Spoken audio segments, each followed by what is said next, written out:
Sekarang kita belajar meresponnya biar mental kita tetap sehat. Respon ini saya bagi dua karena penting ada respon pada serangan pertama, awal, dan lanjutannya. Kalau lanjutan ini mulai tertib, tapi bagian awal lebih penting. Respon awal yang pertama apa? Itu kalimatnya menarik. Kamu hanya harus jatuh. Maksudnya apa? Berpikir yang ringan saja. Kamu hanya harus jatuh itu. Waduh, pacarku meninggalkanku. Alah yo, ditinggal pacar toh, ya enggak apa-apalah. Yo nikmati sajalah sakitnya, jatuh sebentar, yo nanti bangkit lagi. Kamu hanya harus jatuh saja. Syukur-syukur bisa ngatur posisi jatuh yang enak. Jadi, alah wong jatuh saja kok. Atau sadarkan bahwa ya memang bidang ini kamu gagal, bidang yang lain banyak kok. Wong cuma itu aja. Itu kalau bahasa Gus Dur gitu aja kok repot. Nah, itu kamu hanya harus jatuh kan? Ya sudah, nikmati saja sebentar nanti terus ayo jalan lagi. Nah, kamu sedih kan? Ya nikmati sedihmu terus ayo bangkit lagi. Jadi kamu kan hanya harus jatuh. Nah, ya ini kalau diucapkan enak, cuma dijalani ya pening. Tapi ya memang rumus sederhananya itu. Biasanya yang nambah runyam persoalan itu kita mendramatisir. Sebenarnya bisa kok kamu hadapi, kamunya saja yang suka mendramatisir. Pak, pasangan saya itu segalanya bagi saya, Pak. Kalau tidak ada dia, dunia rasanya gelap, langit rasanya runtuh. Pasangan saya itu, kamu mendramatisir. Jadi, iyo, tapi kan sekarang kamu ditinggal. Ini kan sederhananya kan itu. Faktanya kan itu. Jadi yo hadapi itu. Jadi fakta konkretnya kan ini. Makanya hadapi, jangan menghindar. Nanti tambah lama sembuhmu kalau kamu menyangkal terus. Wong kamu cuma harus jatuh kan, ya sudah jatuh saja terus bangkit lagi. Kemudian jangan lupa perhatikan dirimu. Jangan melakukan apapun yang merusak dirimu. Berarti apa? Akal sehatmu harus hidup. Terus yang keempat, penting juga, sudahlah tidak usah terlalu dibahas yang salah siapa. Gak usah menyanyi ini salah siapa. Biarlah yang lewat sudah lewat. Bikin cerita yang baru. Jadi lupakan, maafkan. Nah ini Pak enak saja ngomong, ini yang sakit yang nanggung. Lah yo ini tipsnya. Jadi biar kamu tidak sakit. Kalau respon awal selamat, biasanya karena lepas kontrol itu di awal. Kalau sudah, ayo disembuhkan, pelan-pelan. Nah itu baru respon lanjutan tadi. Respon lanjutannya apa? Beri dirimu waktu. Tidak apa-apa kok, butuh waktu. Ya diikuti prosesnya. Kadang-kadang kita yang agak mempressure mereka, ayo segera lupakan, segera. Loh, tidak segampang itu untuk bisa melupakan. Ya kalau amnesia, kalau masih sehat tidak bisa langsung melupakan. Tetap teringat terus, tidak apa-apa. Beri waktu dirimu, tapi jangan berlama-lama. Memang tidak mungkin bisa langsung lupa. Lewati penyangkalan tadi ya, berarti sudahlah, tidak usah menyangkal lagi, diterima saja. Dan berhenti bertanya mengapa itu terjadi. Terus maafkanlah. Nah, selanjutnya apa? Teringat tidak apa-apa, tapi jangan diingat-ingat.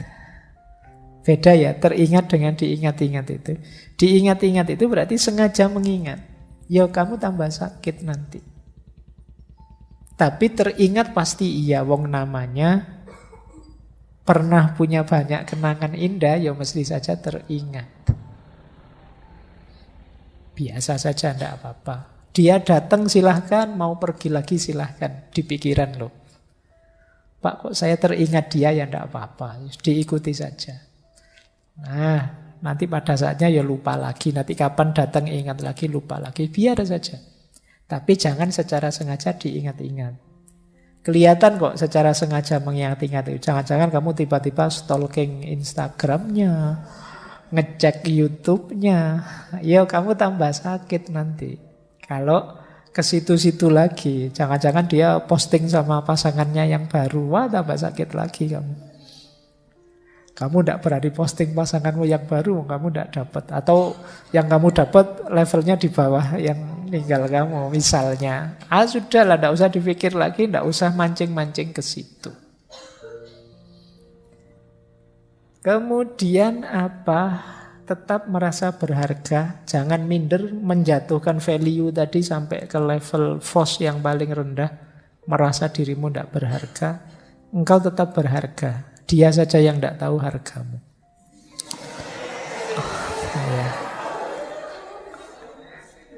Maksudnya dia saja yang tidak tahu hargamu. Kalau dia tahu, ninggal kamu sejak lama.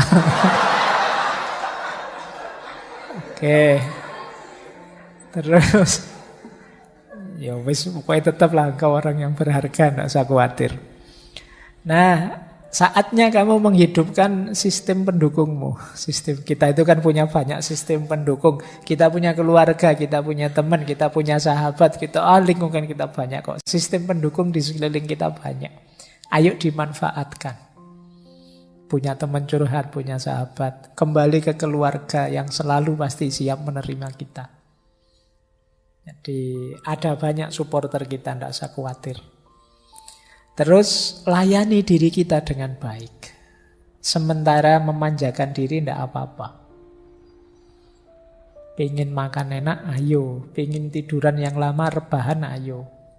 Kemarin juga sudah rebahan terus kan. Jadi sekarang ada alasannya, tidak apa-apa. Terus cobalah aktivitas atau hobi yang baru. Cari kesibukan lah biar nggak ngelamun terus. Terus bangun kenangan-kenangan baru. Bahkan ada yang bilang datangi tempat-tempat yang dulu kamu perlu kenangan dengan dia, bikin kenangan yang baru di situ. Jadi biar ketumpuk yang teringat kenangan yang terakhir ini, yang lebih indah. Mungkin dengan keluarga, dengan sahabatmu, yang lebih menyenangkan. Bersosialisasilah, jangan mengurung diri. Akan lebih meringankanmu. Boleh pakai teknik-teknik coping kalau dalam psikologi, mungkin pernafasan, mungkin meditasi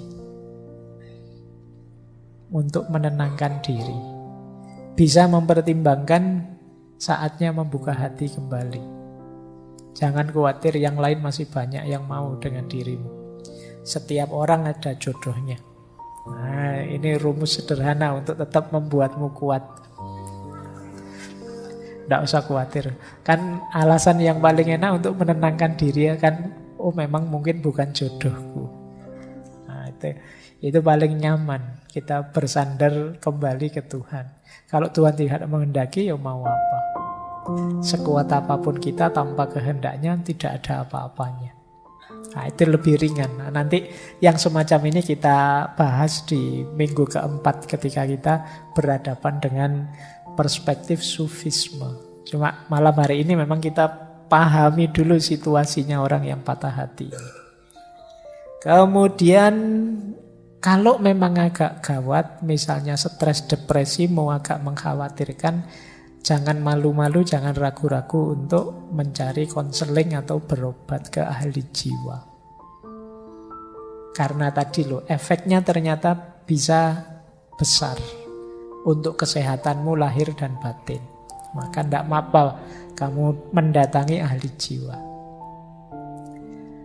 Baik, jadi ini respon-respon ideal. Nah, sekarang kita lihat beberapa perspektif psikologi ya. Ini menarik. Ada tuntunan dari Brian McGill.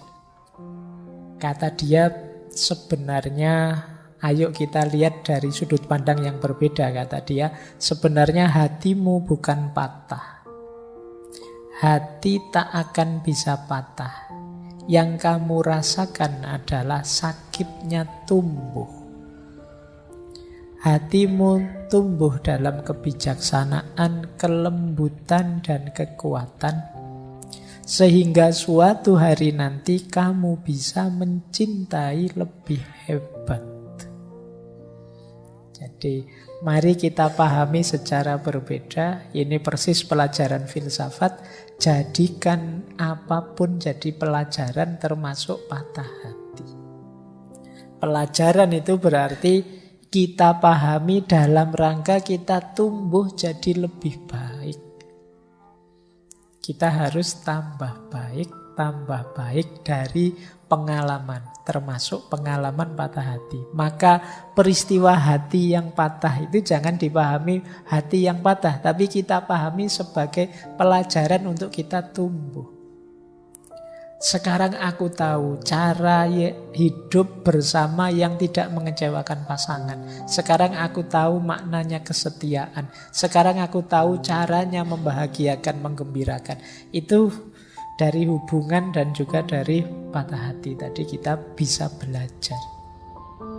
Jadi katanya Brian McGill, yuk kita membacanya jangan hanya di aspek kekecewaan dan kesedihan, tapi kita membacanya di aspek pelajaran hidup yang kita dapat. Tambah banyak pengalaman, tambah matang kita menyikapi hidup ini. Nah, ini yang sulit diperoleh kalau hanya dari buku. Perlu kita dapat dari pengalaman. Jadi ini pelajaran menurut saya jadi strategi untuk kita biar tidak terjebak di situ-situ terus. Tapi kita mengambil sudut pandang yang berbeda bahwa penderitaan yang kita rasakan itu hakikatnya adalah pelajaran. Nah, ada lagi pelajaran dari Hemingway. Kata dia, the most painful thing is losing yourself in the process of loving someone too much and forgetting that you are special too. Kalian boleh tetap nyambung, boleh pisah, tapi tolong jangan kehilangan dirimu. Banyak orang yang saking melekatnya pada seseorang dengan alasan saking cintanya sampai dia melenyapkan dirinya, kehilangan dirinya. Jadi cinta berubah jadi kompromi-kompromi. Asal engkau tidak pergi, aku rela berubah jadi apapun yang engkau inginkan. Ini namanya kompromi, bukan cinta. Atau kalau pasanganmu hanya mau mencintaimu dengan syarat dan ketentuan seperti iklan. Ya, itu kan kalau iklan itu kan begitu. Aku mencintaimu terus ada tanda bintangnya di bawahnya, syarat dan ketentuan berlaku loh. Itu bukan cinta, itu dagang. Jadi di antara kuncinya cinta itu bisa tegak, ya engkau jadi dirimu, dia jadi dirinya. Kemarin dulu kita bahas yang ini ya, ketika kita membahas Khalil Gibran. Jangan lupa masing-masing kalian itu istimewa. Justru istimewanya terletak dalam perbedaan. Jadi kunci mencintai itu kan salah satunya ada respect, saling menghargai. Jadi kalau ada cinta yang membuatmu kehilangan dirimu dalam proses mencintai itu, sebenarnya itulah the most painful thing, kata Hemingway. Itu yang paling menyakitkan. Cinta itu sebenarnya mendukungmu untuk semakin eksis jadi manusia, seperti minggu depan kita bahas. Tapi justru cinta bisa melenyapkanmu. Nah, ini yang paling menyakitkan. Kamu tidak ada lagi. Kamu memasrahkan dirimu sepenuhnya pada yang engkau cintai, sesuai keinginannya, sesuai perintahnya, sesuai kehendaknya, ya selesai, kamu kehilangan dirimu. Dan sebenarnya itulah yang paling perlu disesali. Ini kata Hemingway. Nah, ini pelajaran selanjutnya. Jadi patah hati itu natural saja, karena yang bertemu itu bisa cocok, bisa tidak. Perpisahan itu niscaya. Tapi semoga kalian tidak kehilangan diri, tidak berkompromi. Nah, ini juga ada kalimat, air mata yang mengalir untuk orang lain itu bukan tanda kelemahan, tetapi tanda hati yang jernih. Nah, ini oke ya. Jadi apa, kalau patah hati tidak usah malu-malu, nangis saja tidak apa-apa. Justru itu menunjukkan ya kalian memang tulus mencintainya. Makanya ketika berpisah sakit. Nah, ya yang cowok juga tidak usah malu-malu, kalau pengen nangis ya nangis, tidak apa-apa. Kenapa? Ya mosok kamu bisa terus ketawa, itu berarti tidak cinta, tidak tulus tadi.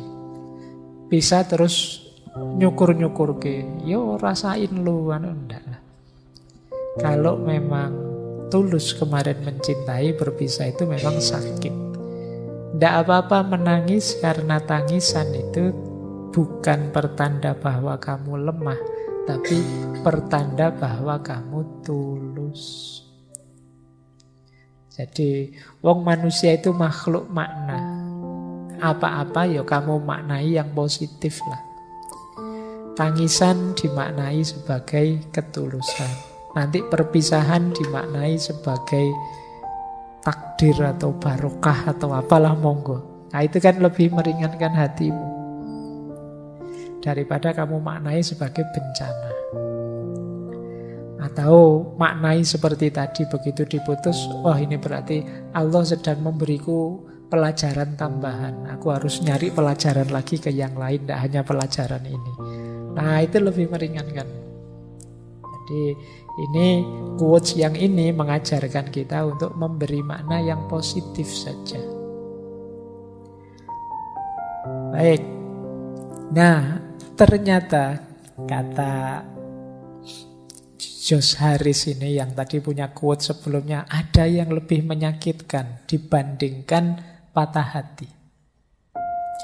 Waiting hurts, forgetting hurts, but not knowing which decision to take can sometimes be the most painful. Menunggu itu menyakitkan, melupakan juga menyakitkan. Tetapi tidak tahu mana yang harus aku lakukan, aku putuskan, itu biasanya kadang-kadang jauh lebih menyakitkan. Berarti apa? Situasi tidak jelas itu lebih menyakitkan. Kamu itu masih cinta padaku apa pingin pisah? Nah, kalau masih cinta kok begitu, kalau pingin pisah kok begitu, tidak jelas. Aku harus melupakanmu atau menunggumu, itu tidak jelas juga, itu jauh lebih menyakitkan. Nah, yang pengalaman mesti ngerti lah. Seperti apa digantung tidak jelas. Nah, oke, baik. Ini beberapa quotes. Apapun yang terjadi saat kalian patah hati, 4 hal ini jangan hilang. Kalau hilang bencana, double. Yang pertama apa? Badan sehat. Yang kedua akal sehat. Yang ketiga makna hidup. Yang keempat moral, akhlak. Patah hati bukan alasan kalian boleh melakukan apa saja, termasuk yang nabrak norma-norma moral, akhlak dan adab. Jadi kalian boleh ngapain saja untuk melampiaskan, mencari hiburan, tapi jangan nabrak norma, akhlak dan adab. Jangan kehilangan makna hidup dan tujuan hidup. pastikan akalmu tetap sehat, badanmu tetap sehat. Apapun yang terjadi. Nah, mau kamu menyanyi-nyanyi sedih berhari-hari, berminggu-minggu, mau kamu nangis menghabiskan berbantal-bantal, tidak apa-apa. Asal badanmu tetap sehat, berarti habis nangis kalau waktunya makan, ya makan. Jadi biar tetap sehat. Nah, akal sehatnya juga dijaga, jangan melakukan yang aneh-aneh. Makna hidup juga harus tetap diyakini. Hidup tetap harus bermakna. Versimu, meskipun setelah patah hati mungkin ada pergeseran-pergeseran, tapi jangan hidup tanpa tujuan. Dan akhlak, jangan diterjang, jangan ditabrak.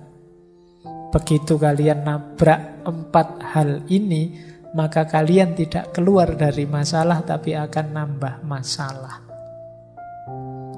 Pokoknya jangan lupakan ini saja. Sisanya setiap orang mungkin punya strategi sendiri, tapi ini nanti jadi kunci. Karena itu tadi, kalian kan hanya harus jatuh. Wong cuma hanya jatuh itu saja kan, tidak harus mengorbankan keseluruhan hidupmu. Nah, ini 4 yang jangan hilang.